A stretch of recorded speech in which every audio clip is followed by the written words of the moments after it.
Fabulous You. I am here with Kevin Cronick, the owner of Christian Brothers in Grayson, and we are here to learn about him. So, Kevin, why don't you start off and just tell us a little bit about yourself? Sure. So, Tennille, I was born at Piedmont Hospital. I am a Georgia peach, so to speak. My family lived here in Atlanta, actually just off of Glenwood Road, until I was about 3 years old. At that point in time, back in the 70s, it was a history thing. The gas lines were getting long, and so my dad had a revelation that he needed to change careers. And so called my grandfather in the middle of the night, and they made a change. And so I went from being a city boy to growing up in a very bucolic rural existence. So it was great. Wow. Well, that's awesome. So we lived out in Greene County till I was probably 17. I went to college at that point. Went to a few colleges. Yeah.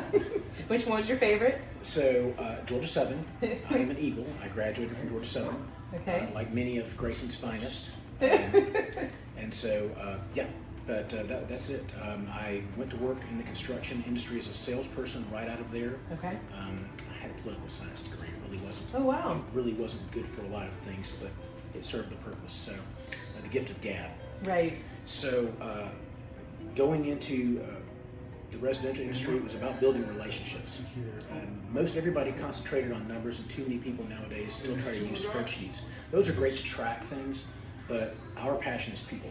Yes. And so people finding new relationships, building new relationships, learning what it takes to be a true servant, and building on a servant's heart, and building serving professionals. I love that. And so those are really our passion. That's fantastic. Relationships are number one. They are number one. All right, so tell us, how did Christian Brothers Yes. So start? In 2008, as most people know, our global economy, our United States economy went, and our global economy was affected by the mortgage crisis.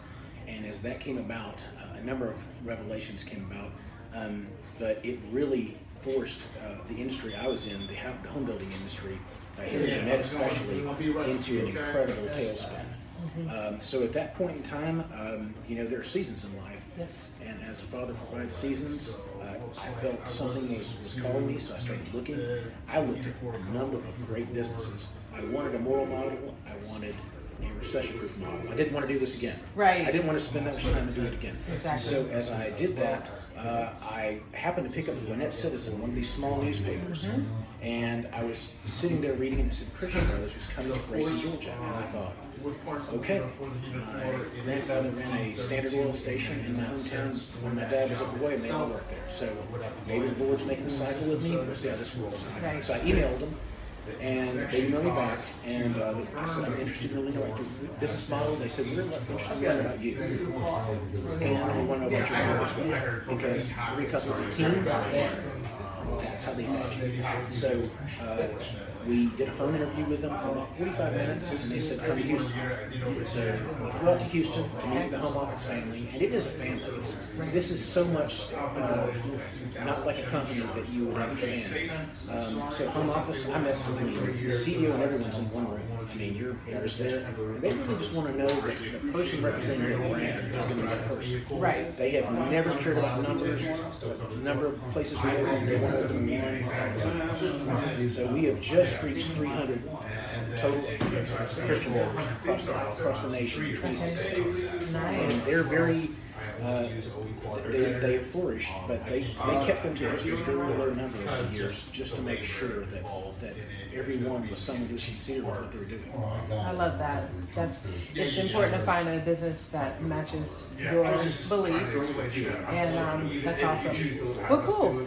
Well, tell me, when you first got started, like, what was the marketing like, and how did you make yourself known to the public?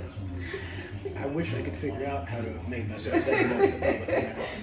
So out of all the things that I learned, I actually have an MBA from Georgia State, but they did not include a class in how to market a brand new business in a brand new location in the depth of the greatest recession in 234 years. So I did grassroots.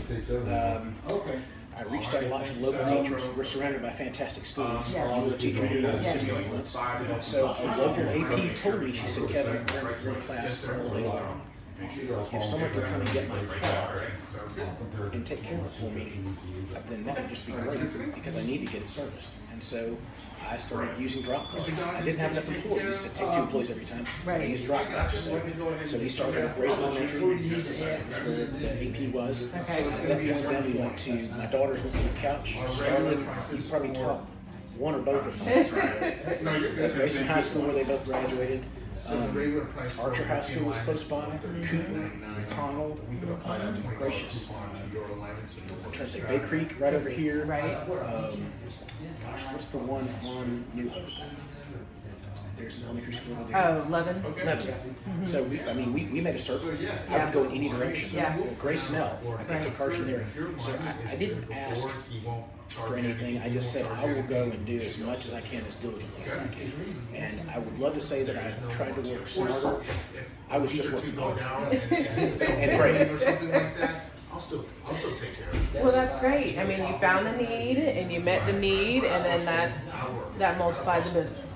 We built relationships. You built relationships. Every car was another person we met. That's right. Every person generally has a spouse or a significant other, perhaps even children that are driving. So it was a multiplication process. It was like the parable of the seed and the sower. So we needed to put a lot of seed in the ground. So You sure did. I didn't know what else to do. Right. Well, you did the right thing. No, that's incredible. So what are some things that you guys do to give back to the community? So our favorite philanthropy around here is Southeastern Gwinnett Cooperative. Yes. So if anyone has been in this area for even one day in the past 20 years, Laura Drake and her team, her fabulous team, those are servants. Yes. They are amazing servants of God, and they serve God's people, and they are fantastic. So if I can do nothing else but support her in any way possible, that's our favorite. Good. We still reach out to local churches. Usually between this time and the end of the year, the Fish 104.7 does Fish Christmas Wishes. Okay. And so they were very good about categorizing what their needs were.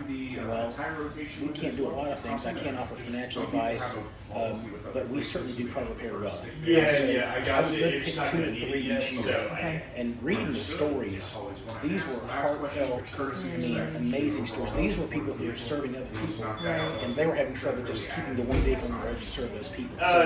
So we like to pick those out. I work with a network of local pastors that I know. Reservoir is disconnected somehow. Great churches like Grace New Hope, Greystone, 12 Stone, Right. Grace United Methodist, all these great local churches. If any of them has a need, I've reached out to them several times in the past year and said, hey, if somebody's got a problem and you deem it worthy, then it's worthy to me. Love it. And we'll find a way. That's good. So partnering with the community to Absolutely. make it better. That's awesome. I love it. Yes. Okay, so any business tips that you would like to share? Anything you've learned along the way? Anything that you're going to do, make sure that whatever you're doing, you have a heart to serve people. That you have a passion for loving people that may be difficult to love. Don't ask for the everyday happy person who's brimming with wealth and totally fine with their crisis and everything else. Be willing to serve all of God's people. And that means whoever shows up next. He doesn't make mistakes. He doesn't send you mistakes. Did you? The phone doesn't ring mistaken. Well, it does ring mistaken. Those are robocalls. But nonetheless, if you don't have a heart for people, don't do it. Okay. It's because anybody can run spreadsheets. Oh yeah. Anybody can run Google Sheets, which are fantastic tools. But those need to be things to track the past, not things to project the future. I love it. That's great. All right. Well, tell us some of your favorite things. Favorite restaurant? Oh gosh, so I really believe in local.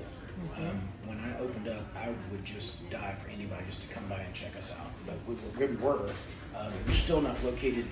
I mean, we're in the middle of a field still. Right. Our visibility is slow. We've been cutting back this grass for the past 12 years, 8 foot at a time, to try to get a little more exposure. Yes.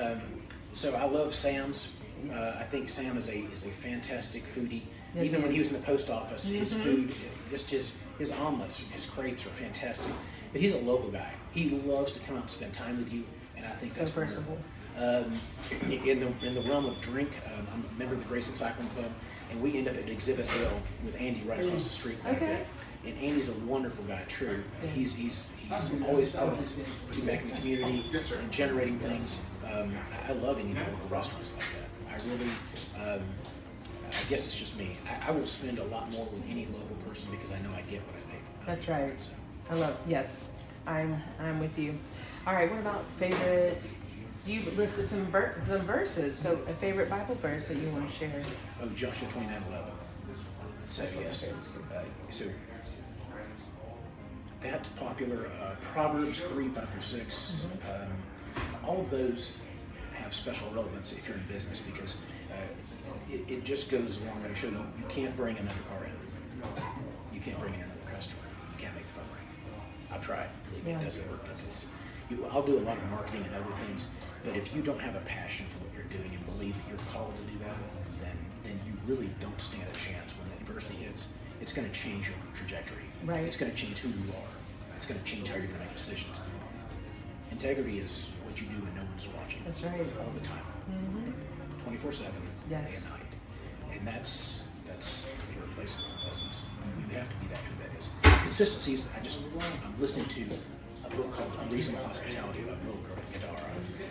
And, he quoted Calvin Coolidge, and part of that quote was that consistency and persistency are the most uncommon things. That there were several people who were incredibly educated, several people who were already wealthy, but that didn't bring them to positive means. But persistency and consistency. Yes. It takes for all of us to work on ourselves, to work for who we are, who we serve, how we serve. I think that's really I'm going to go get the quote, but it's about a paragraph. I mean, I'm driving back to the mall, picking up parts a little while ago, and I was thinking, that's fantastic. And then I was like, I can't remember this. But it's from Calvin Coolidge. I'm sure you can find it. Yes. But it's that was really a transcendent quote. Things I'm favorite. I love spending time with my family. I mean, that's all of us work. And as an employer, one of the best things I can do is help to make sure my employees get the fruits of their labor. Okay. Not only just by being compensated well, but by benefits, retirement. We're closed 6 holidays a year. We're never open on weekends. We truly seek the family model because in doing that, good people can find you. That's right. And we do everything I can. I hire to retire. And so that's really something we try to. I'm interviewing somebody right now. So we're building culture, and it's all about what we're doing, and it's all about how you go about it. Well, it sounds like you're doing everything right, Kevin.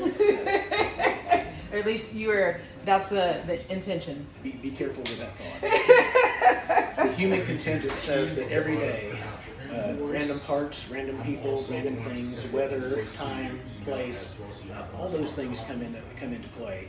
And so you just have to have a sense of humor about it. Oh yes, keep laughing. So keep laughing, but have fun. There's joy in the journey. Yes. And when you get up every day with that kind of hope in your heart, it makes a big difference. Hobbies, my wife and I love boats. We love to be at the lake if we can. But that's really it. So we're just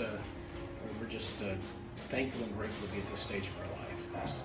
Well, I appreciate what you're doing for the community, pouring back into it, and loving the people that come in and servicing them well.